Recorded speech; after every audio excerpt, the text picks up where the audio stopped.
All right, you folks, we back at it. We here at episode 2, Shawn Walker Culture Show, Allen Basketball, getting featured with my man. You see him right there in his office, the one only Shawn Walker, doing big things. What up, bro? How you doing, my brother? Doing well, man. How about yourself today? Man's doing well, man. Basketball season here, brother. You know how it is. We on this grind. we flying and going every which way right now, my No, brother. no, no doubt about it. This is a great time of the year and an exciting time of the year for everybody, even the fans and the other people that are working various jobs in college athletics. This is an exciting time. Now, I gotta ask you, last time we had on last episode, we talked about the Allen homecoming. So, how was experiencing for the first time Allen's homecoming? Yeah, it was a unique experience. Allen's homecoming is very exciting. Our football game is 20 minutes away from the campus. So that makes it a little unique for tailgating and hanging out. But I did get a chance to participate in the step show. I went to the step show and kind of went around and met as many alums and old Allen basketball players as I could. It was an exciting time. A lot of good food, a lot of partying, a lot of people excited to be back at Allen University. So it was a wonderful experience. Now, Shawn, as an AME dude, knowing who Bishop Allen was who's named after, basically we support you more because I know I grew up as an AME, about Richard Allen we did for blacks in the AME church, man. So knowing that's what Allen's named after, man, what you represent, man, it makes me even more want to be a part of what we're doing here, brother. Right. Well, that's good. I'm glad that you feel associated with the university. I also grew up in Amazon and grew up in a little small church where there may have been 25 or 30 people in the church that include the pastor, the choir, deacons, the whole 9 yards. And so I have a great appreciation for the Amazon church and the things that the denomination stands for. No doubt, it's so amazing to see what I was telling somebody this other day, Shawn, that look at a lot of the private HBCUs. They're really by the AME church or the CME church, but Right. but they don't know that until you unless you part of that, like you and I are, you already know that. But a lot of That's a right. lot of black colleges are AME schools that are that That's right. That, we Dr. Allen he had a great vision for us, man, in our church and what they do for these kids, man, in our community. no question about it. And this Allen University is um, trying to push it forward, trying to push that vision forward to the young people who are top academic students, but also young people who are looking for a place to go to school that they can make it, and to get that centered attention that they absolutely need. This is a phenomenal idea of what Dr. Allen has established, and it's moving in the right direction. And bro, let me ask you this, man. How did you prepare your guys this week, man, with a back to back? I know we do it in AAU and stuff like that, but then when you college, we don't play back to back. That's when tournament time. So, how fun was it to get you guys the experience of playing on a back to back and kind of a quasi preseason season tournament schedule where you playing 2 games in 2 days, kind of get them their minds ready to how we go out preparing for stuff like this. When we have a back to back, we come to that SIAC tournament time at the end of the year. Well, you prepare for back to backs in preseason, particularly early in the year. I always say to coaches and players and parents, I don't believe kids get tired. Right? I believe if the season was over today, they'd be in the gym playing tomorrow. Right? So if you love to play, playing the games is the easy part. Now, in terms of coaching, and you see I'm losing my voice a little bit. We stay up all night. We try to prepare for those games. Um, the work part for us is extensive. It's all night kind of piece, but for our players, you kind of prepare their bodies in the preseason. You get them in the best possible condition that they can be in mentally, physically, and emotionally. You're staying in hotels. You represent the university 24/7. But at the end of the day, the fun part about the travel is winning. The fun part about the games is winning, and so you want to be having as much fun as you can, and that means obviously that you're winning as much as you can. And Shawn, let's talk about the Tampa game. What I saw from what I could glean, man, is like I know it wasn't the result you wanted, but you won the second half, which is something that's very important that you wanted to have. A slow start, but second half you wanted. So how did you kind of talk to your team about that and keep them motivated, knowing that hey, we made progress from half one to half two? Well, the thing about my team is, things that I kind of knew before we went in. We make a lot of untimely mental errors. The game was very close in the front part of the game, in the middle of the game. We got down a little bit, and then we came and cut the lead from 29-22, down seven. We had the ball two or three times, and we had self-inflicted injuries. We got down big at the half. We gave up a three at the half, went down 20 or so, whatever, 19 or 20. Um, but what we do is not coach the score. We coach what we see. We think about and concentrate on what our issues are on the floor, whether they're good or they're bad. We try to draw out all the things that we did that were good, and then we draw out the things that we need to majorly improve on. And those things for this game were, we didn't get back in transition, and then when we did get back in transition and Tampa missed, we didn't rebound the ball, which meant they either got layups or they got second chance shots. They end up going to layups or free throws. Tampa went to the free throw line 16 times in the first half, 16 or 17 times in the first half. You gave up probably 10 offensive rebounds in the first half, and then everything else was transition points. In the second half, we got a little bit better with that. Saw them more 5-on-5 and was able to execute a little bit better. And we did win that half 40-36. So, there's some things that we were able to positively draw from. And there's some things that we got to get back to work on tomorrow morning so that we can capitalize on the mistakes that we did make for the upcoming games. Yes, like I said, Sean. Looking at what happened second half was the hidden points there, man, with the free throw shooting and 3-point shooting, which could have made this game close against Tampa, which should give your young men some solace. That, hey, no, we didn't play the right way. Left some points out on the court. That we made some shots here at the line. It's just the free throws, especially some of them threes, man. We could have really made Tampa feel a little heat there.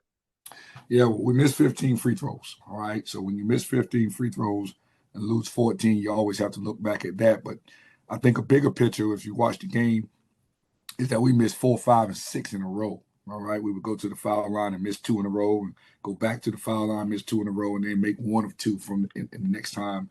And those are mechanisms for losing basketball. So when you couple the fact or triple the fact that you don't rebound, you don't get back in transition and miss 15 free throws, the game was certainly able to be kept a lot closer. Now, obviously, we were down 20 points at one point in time, but we were down 20 points as byproduct of not getting back on defense and giving up layups and then not rebounding.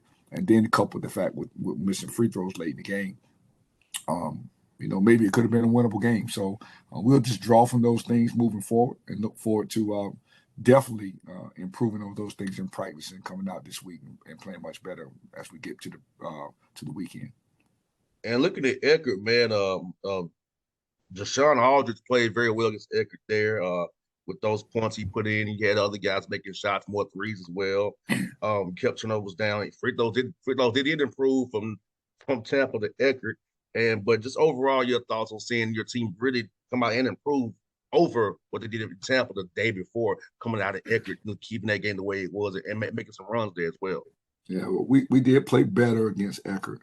Um, Eckert was a very winnable game. I thought coming down the back stretch, we played well. The game was close early in the game, and then we have these major scoring droughts. We make untimely mental errors, like as I said earlier. That score was 5-point game with 2 minutes and 4 seconds on the clock. We had the ball twice, and we turned the ball over twice. And the last turnover that we made, they went down the floor and scored an uncontested layup and put us down 7 with under 2 minutes on the clock. So, again, we did not give up as many transition buckets, but we did lose their best player.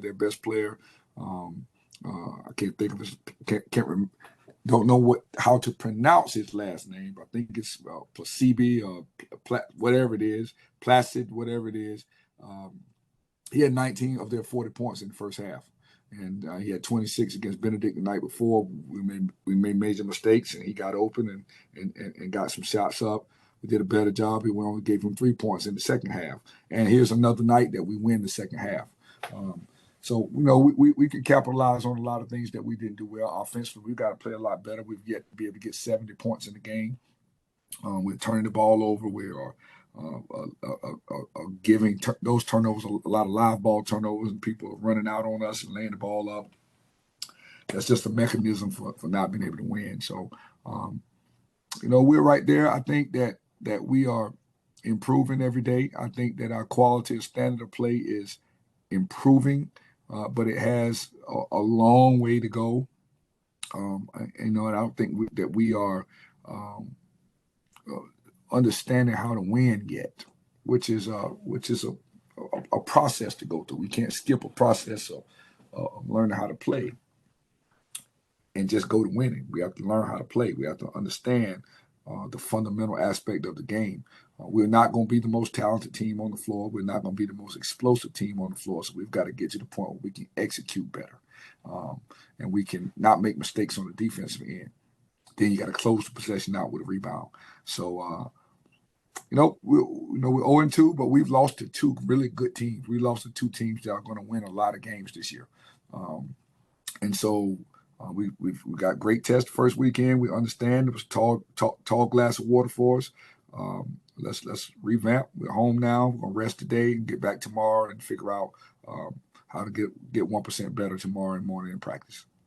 No doubt. That's the thing about it, Shawn, man. Like you limit those live ball turnovers you mentioned, and you keep your defensive assignments, knowing who you got, keep that game plan, scouting report, their discipline, man. You're gonna be in some games.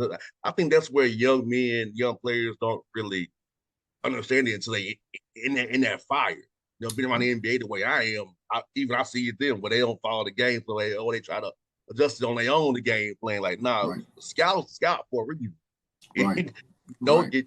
are you closing out, short closing out hard? You're hard hedging, you're blitzing. You gotta know what you're doing on your personnel. It's like KYP, know your personnel. But I think that's sometimes for young players, they don't quite understand those concepts. Man, you understand when we out on that court. Well, the connection between the scouting report and the game is very difficult for young men who have not been through that, because a lot of times, unfortunately, they don't even know what they're supposed to do in our system, right? And that when you get a new coach and you get a new system and you're creating new culture, um, it's difficult for them to be able to think and play at the same time. We've got to get to the point and get good enough at the fact that we're playing and we're not thinking all the time. Now, that is a problem for us, because a lot of times I say to guys, what are you supposed to do here? And they tell me they know. So my next question is, why don't you do it? If you know what you're supposed to do, what is the disconnect with you going to the floor to do it? That is thinking and playing simultaneously. And so we have to be able to think and play at the same time, but then we have to get to the point that we know what to do so well that we're just playing. We're not quite there yet. I don't even know if I should say quite. We're not there yet. And we need to get to quite there, and then we need to get there for us to be the team that we want to be. Well, thank God November is not February. That's right. That's Amazing. I said to our guys yesterday, uh, the best that we can do now, we're 0-2 now. And the best that we can do now is be 25-2. All right. And so we win the next 25 games, everybody will forget about the two games that we just lost. Now, obviously, winning 25 games is going to be our goal. That's a lofty goal for us. That's a lofty goal. I don't want to say it won't happen, because we believe we're gonna trust and believe that good Lord can make anything happen. But nonetheless, each time that we don't win, if we don't win, we're gonna come back and concentrate on what the best that we can do. All right. If we lose our third game, whenever that may be, I'm gonna say the best that we can do is whatever in 3. All right. And that's the focus that we have to have with these young men that obviously have not won a lot over the last few years. All right, they're not. We haven't learned how to win. We against Eckerd went down the floor, stole the ball, and had an uncontested run out layup that we missed, and they got the rebound and went down the floor and got an and one. This is the difference between winning and losing. This is what I'm talking about: winning, learning how to win. That's a play that should be a standard play Mm-hmm. that we miss a layup in the open court and it equates to a rebound and an uncontested layup on the other end or and one on the other end. So that's a 5 point swing. And again, it's a 5 point game with Mm-hmm. 2 minutes on the clock. So we got to learn how to win. We got to learn how to not get down, and we have to learn how to finish games when we get a chance to win a game. So um, I'm still excited. I'm excited about where we are. We're 0-2, but all's not lost. Is every loss is not lost. All right, it's not a lost cause, and so I'm excited to get back to practice tomorrow. And these young men have great attitudes, and they're looking forward to learning more basketball and trying to get their first win. And I'm excited about being their coach. No doubt. You got Blue Lights on Saturday at home, and then Morris College on Monday. So you got two at home. So the guys really got opportunity in front of those fans at Allen, get them in that gym there because football's over right now, unfortunately. So hey, you the show in town, so come out support the Allen Yellow Jackets men's basketball team. But what you looking for on film with these guys from Blue Lights and Morris College here as you prepare this week, man? Well, first and foremost, I'll say that we excited about coming home. We actually have our next 4 games at home with Blue Lights, Morris, and then we out right there during Thanksgiving. We start conference play with Lamar, Owen, and Lane. So that's going to be our focal point, 1 game at a time. Blue Lights is going to be a scrappy team. They score a lot of points. They actually played Morris College a week ago, and the score was 108 to 106. All Wow. right. So we have not gotten 70 points yet. So obviously, that concerns me. Um, we'll spend the next couple of days on kind of cleaning up what the things that we did and didn't do against Tampa and Eckerd, and then we'll keen in on getting back. We know that we don't get back in transition against Blue Lights and they can get 100 points, that we're going to have a problem. We know that we don't get back on defense against Mars and they can get 106 points in any game, that we're going to have a problem. So the same problem that we had in Tampa, we'll have here in Columbia if we don't get it fixed. All right. Any team that can score 100 points is going to shoot a lot of threes, shoot a lot of long. It's going to be a lot of long rebounds. So we know if we don't defend the 3 point line and rebound the basketball thereafter, we're going to have a problem. So here are small things that we did in Florida that turned big, that we have to make those small things standard things. When the shot goes up, we turn around and box off. When we shoot the ball, we turn around and sprint back, and we communicate. Those are enormous characteristics for teams that win, and then they are gigantic characteristics for teams that don't win. So we're gonna clean those things up, and then we're gonna see how we fare against those 2 teams. And then with conference play in this SIAC, we know teams like to get up and down the floor and score a lot of points. And so, we don't fix that, then we end up at the bottom of the league, and um, that's not the outcome that we want to see. No, it's not at all, man. We want you all to be hosting that trophy in Savannah again. That's what we want to see. Yeah, Absolutely. we at least want to we at least want to be in the arena when the trophy is heisted. that's Yeah, what that's what we want to be, not paid customers. you get that right. You Yeah, don't want to be a paying customer, no doubt. Man, Shawn, it's always fun talking to you, brother. Episode 2 was on point, and we'll do it again next week and recap these 2 games from this week and highlight some players of the game as well, brother. But look, man, it's good chat with you, my brother. I'm looking forward to seeing what you all do this weekend, my guy. thank you so much. We're looking forward to having some good news on next week. No doubt that folks at Shawn Walker, the Shawn Walker Show, episode 2, we're done. It's episode 3 next week.